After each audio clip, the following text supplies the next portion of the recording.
Hello বন্ধুরা, Trihans lifestyle and mom চ্যানেলে আপনাদের সকলকে স্বাগত জানাই।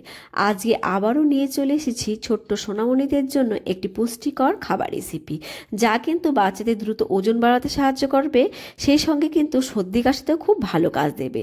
ভিডিওটিতে কিন্তু দয়া করে একটা লাইক করে দেবেন, আপনাদের একটা লাইকে কিন্তু অনেক বেশি মোটিভেট হই। আর ভিডিওটা কিন্তু না টেনে প্লিজ পুরো দেখবেন। আর আমি চলে এসেছি মূল ভিডিওতে। এখানে কিন্তু আমি একটু মিষ্টি কুমড়ো গ্রেট করে নিয়েছি, এটা কিন্তু ভালো করে ধুয়ে খোসা ছাড়িয়ে নিয়েছি। আর নিয়ে নিয়েছি অল্প কিশমিশ, এগুলোও কিন্তু আমি জলে ভিজিয়ে রেখেছিলাম কিছুক্ষণের জন্য। এরপর একটা ব্লেন্ডার নিয়ে নিলাম, এই ব্লেন্ডারের ভেতর আমি একে একে দিয়ে দেবো মিষ্টি কুমড়ো আর দিয়ে দেবো কিশমিশ। আপনারা চাইলে কিন্তু মিষ্টি কুমড়োর পরিবর্তে এখানে গাজরও ব্যবহার করতে পারেন। এরপরে আমি এখানে দিয়ে দেবো দুটো গোলমরিচ, গোটা গোলমরিচ দিয়ে দিচ্ছি, আপনারা চাইলে কিন্তু এটা স্কিপও করে যেতে পারেন। এরপরে আমি এখানে দিয়ে দেবো অল্প জিরে, আর এটা আমি এবারে ব্লেন্ডার ঢাকনা আটকে একটা পেস্ট তৈরি করে নিয়ে ফিরে আসছি। আর এটা ঘোরানোর মেন উদ্দেশ্য হলো এই যে জিরেটা কিন্তু কুমড়োর সঙ্গে মিশে একটা সুন্দর ফ্লেভার দেয়, আর এটা কিন্তু ঘোরানোর পর দারুণ সুন্দর একটা গন্ধ বেরোচ্ছে, এতে করে কিন্তু খাবারটা অনেক বেশি সুস্বাদু হয়ে যায়। এইবারে চলে এলাম মূল রেসিপিতে। প্রথমে কিন্তু আমি গ্যাসে একটা প্যান বসিয়ে দিয়েছি।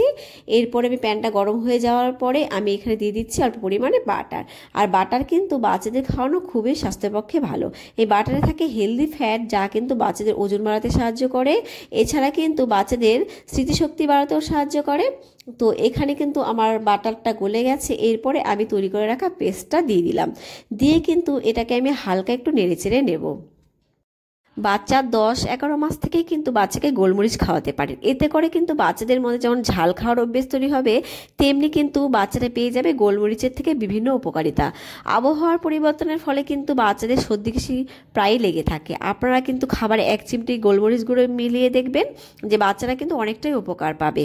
তো যাই হোক, এখানে আমার ভাজা হয়ে গেছে। এইবারে আমি দিয়ে দিচ্ছি সাবুদানা। আমি 30 মিনিট খানিকটা সাবুদানা ভিজিয়ে রেখেছিলাম, সেই সাবুদানাটাই আমি এখানে দিয়ে দিলাম। এরপর সাবুদানাটা ভালো করে আমি নেড়েচেড়ে নেব। নেড়েচেড়ে নিয়ে আমি কিন্তু এখানে পরিমাণ মতো খাবারের জল অ্যাড করে দেব। আর বাচ্চার বয়স যদি 1 বছরের বেশি হয়ে থাকে, আপনারা কিন্তু এটা গরুর দুধেও রান্না করতে পারেন। তো আমি এখানে জলটা অ্যাড করে দিচ্ছি, দিয়ে কিন্তু আমি দিয়ে দেবো 1 চিমটি নুন। আপনারা চাইলে কিন্তু নুনটাও স্কিপ করে যেতে পারেন। এবারে কিন্তু আমি সাবুদানাটা রান্না করে নেব।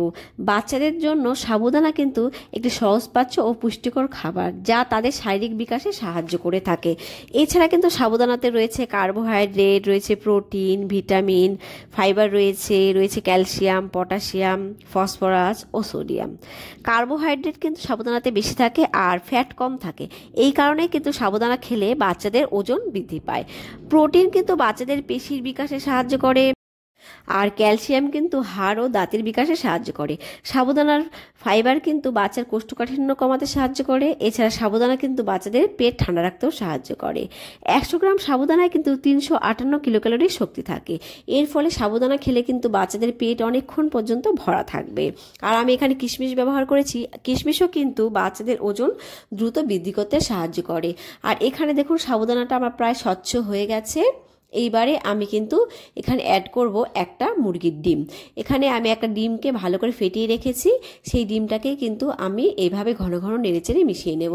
আর এই সময় কিন্তু আমি গ্যাসের ফ্লেমটাকে একদম লোতে রেখেছি।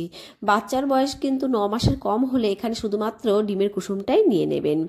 এইবারে আমি আরও 5 মিনিটের মতো এই খাবারটাকে রান্না করে নেব, এতে করে ডিমটাও যেমন সেদ্ধ হয়ে যাবে আর খাবারটাও সুসেদ্ধ হয়ে যাবে। ডিম দেওয়াতে কিন্তু খাবারটা আরও বেশি পুষ্টিকর হয়ে গিয়েছে। আর একটা ডিম খাওয়ালে বাচ্চাদের কিন্তু সারা দিনের পুষ্টি চাহিদা পূরণ হয়ে যায়। এছাড়া ডিমে কিন্তু রয়েছে প্রোটিন, ভিটামিন, আয়রন, রয়েছে জিঙ্ক এবং অ্যান্টিঅক্সিডেন্ট। ডিমের কুসুমে রয়েছে কোলিন, যা কিন্তু বাচ্চাদের মস্তিষ্কের কার্যকারিতা ও স্নায়ুকোষের বিকাশে গুরুত্বপূর্ণ ভূমিকা পালন করে। ডিমে কিন্তু ওমেগা 3 ফ্যাটি অ্যাসিডও রয়েছে, যা কিন্তু দৃষ্টিশক্তি ও মস্তিষ্কের বিকাশে সাহায্য করে। ডিম খেলে বাচ্চাদের কিন্তু রক্ত স্বল্পতাও কমে যাবে। তো এই পর্যায়ে দেখুন আমার খাবারটা কিন্তু একদম রেডি হয়ে গেছে। আর আপনাদের বাচ্চারা যেমন ঘনত্ব খেতে পছন্দ করে, আপনারা কিন্তু সেরম ঘনত্বেই নামাবেন। আর আমার ছেলে কিন্তু এরম ঘনত্বে খেতে পছন্দ করে। তাই এই পর্যায়ে আমি খাবারটা নামিয়ে নিচ্ছি। এই খাবারটা কিন্তু বাচ্চাকে সকালের প্রধান খাবার অথবা দুপুরের ভারী খাবার হিসেবে দিতে পারেন। আমার চ্যানেলে কিন্তু নতুন হয়ে থাকলে আমার চ্যানেলটাকে অবশ্যই কিন্তু সাবস্ক্রাইব করে বন্ধু হয়ে পাশে থাকবেন। আর এই পর্যন্ত আমার সঙ্গে থাকার জন্য আপনাদের অসংখ্য ধন্যবাদ। দেখা হবে নেক্সট ভিডিওতে বাচ্চাদের আরও একটি নতুন রেসিপি নিয়ে। ভালো থাকবেন আর বাচ্চাদের কিন্তু ভালো রাখবেন। Bye bye.